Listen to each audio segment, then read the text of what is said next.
are actually 6 people running in District 4, but the way that I see it, there's sort of 4 that are in the running, in the lead, in a serious competition. I think the other 2 have just had less time overall to contribute to showing up to meet and greets. So I think each one of us has strengths, and each one of us has maybe some weaknesses. And I'm just gonna try and analyze it as unbiasedly as I can. Obviously, I'm biased. All of the politicians in this race think that we're the best option because we all have politician-sized egos.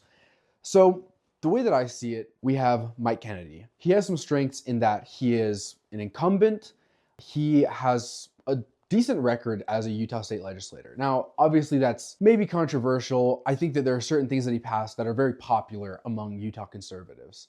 There's also some things that people have concerns about, but I don't know enough about it to really speak on it. But his incumbency and his experience in office is probably maybe his biggest strength. He is viable. He feels like a candidate. He feels like a real politician who has donors and funding and things like that.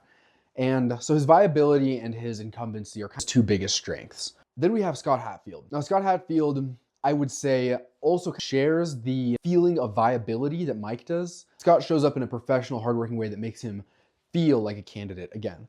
And aside from that, I would say that his other biggest strength is that he is ideological, right? He has serious positions that he wants to advocate for, and he'll tell you what they are, right? He talks about public lands and how to deal with the public-private, public versus state land debate in Utah in a way that feels well-researched and understood. And I think that that applies to a lot of things that he says. Now, I may not agree with all of his positions, but this is something that sets him apart from Mike, as in Scott has beliefs that aren't just, I'm going to go along with the party. I'm not just going to do what the GOP tells me to do, right? And so I think that's a strength. And I think second, third, is that he is an outspoken Christian, which I think is a strength. Maybe in some states that wouldn't be, but Utah is a uniquely religious and Christian place. And the fact that he is not like ashamed or afraid or shy about telling you the ways that he holds Christianity close is, I think, another strength of his. Now let's talk about Seth Andrew Stewart. Seth Andrew Stewart's very interesting because he is a computer scientist, but he also like a lover of the Constitution. He loves it, he studies it, he finds the Constitution to be basically what he judges all policy alongside. What did our founders intend? Are we strengthening the Constitution or are we weakening it? Are we weakening individual liberties? Are we weakening Republican representative government, or are we strengthening it? And the fact that he has this sort of backbone that he sees everything through, that's really clear. It's easy to see why he would make a decision or a judgment on policy. So this is sort of similar to Scott. I think Scott has a lot of individual, ideological, here and now positions. Seth, I think his strength is that he has this foundational backbone to all of his thinking. And it's also ideological, and it's also very studious. I think that that's his main strength. He knows the Constitution very well. He sees everything through that lens, and that gives a voter a sense of how he will act in office, as opposed to someone like Mike, where what the party is doing this year is pretty likely to be what Mike is doing this year, without as much of a hard and fast, this is the bedrock of my beliefs.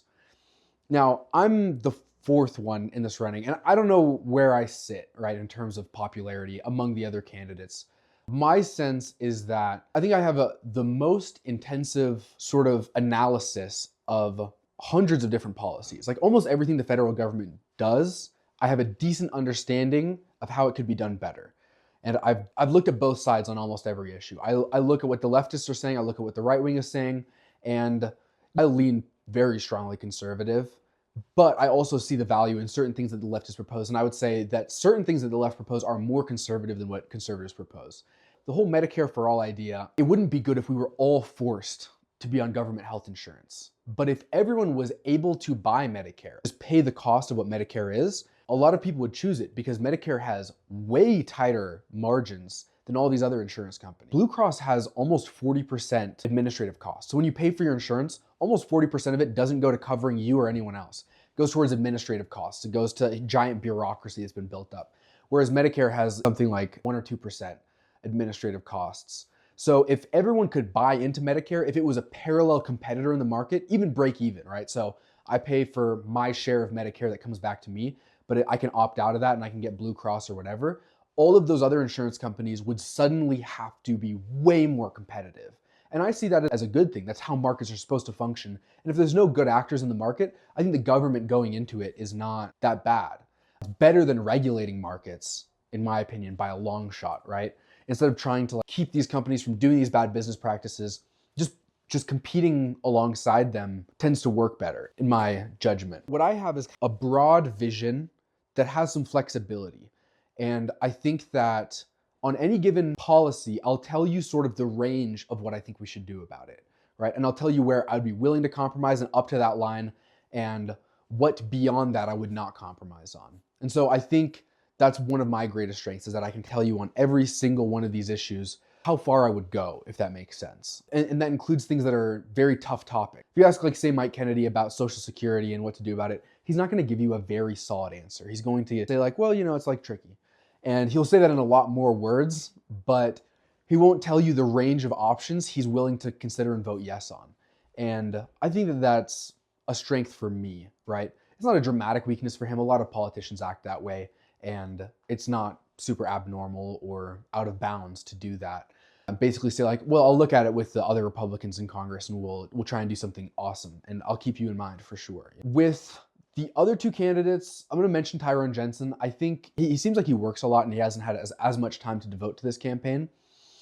But I think one of his biggest strengths is that he seems very earnest. He really earnestly believes in doing right by Utah constituents, and he's got very warm and friendly affect, and he genuinely understands people rapidly. When I've seen him at events, he gets along with constituents very well. He's got this warmth to him, and he also does seem ideological, though I haven't spoken to him enough to know where he draws lines, if that makes sense. What he would be willing to compromise on and where his boundaries are in terms of voting yes on legislation. Now, I could go on and on about what my strengths are. Again, I have a politician-sized ego. Everyone in this race does. We all think we're the best option. But aside from myself, I think that my second favorite option is probably Seth Andrew Stewart. Again, because I believe that clarity on how someone would vote and what kinds of things they would propose is one of the best strengths to have in a candidate. You want to see them tell you, hey, look, this is the framework I'm seeing things through, and this is how I will vote, and these are the types of legislation that I will propose, and this is how I will make compromises. This is the system that I'm going to use, and then for them to follow through on that system. And so that's why I like Seth Andrew Stewart as my second favorite, after me, of course, politician, whatever. And then Scott Hatfield, I think that he also has a more tight framework. I don't know exactly how his decision-making process would look. I know it less than I know Seth Andrew Stewart's. However, if you ask him about a lot of individual policies, he will actually give you an answer. And I think with Mike Kennedy, it's hard to get those answers out of him because his framework is semi-populist. It's what is popular in DC GOP right now. I will help with that. And I'll refer back to my constituents, but he doesn't have a really clear and defined framework of how he makes decisions. So that's sort of my analysis of this race. My name is Isaiah Hardman, running in CD4. So if you're a delegate, I would like to know what you think about this and how I could improve this analysis and do better. And let me know in the comments. You can also text me directly. My info is all on my website, like my campaign phone number and email and stuff like that. So thank you for watching, and I hope I earn your vote. Thanks.